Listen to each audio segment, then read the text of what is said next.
What I've never understood is why churchgoers don't fight over the first pews. That's like the most optimal seating. You are the closest in proximity to the altar and the cross and the pastor, aka the presence of God, but they're usually filled last. Obviously, I get if you have small kids and you don't want to be a distraction, but any other explanation about why someone doesn't want to sit in the first pews goes against the entire concept of attending church. Exactly 10 years ago today, my family showed up for a Christmas Eve service a little bit late, so the only seating left available for us was in the very front.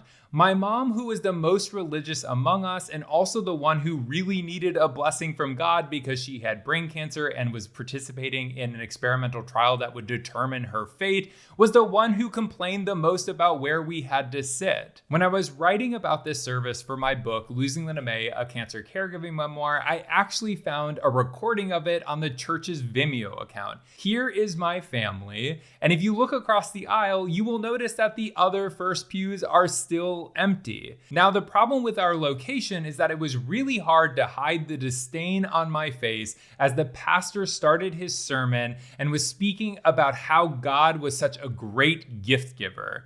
Listen to what he is saying as if you were a primary caregiver for your mom for 9 months and watched her suffer needlessly through aggressive cancer treatment, craniotomies, rehabilitation, only to relapse once again.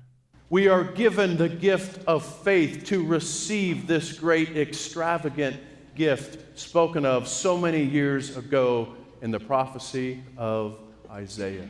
There is no outdoing the gifts that Christ has given to his people and his church. There is no outdoing all the various gifts that the Holy Spirit has uniquely given to each and every one of you. What kind of God gives this way?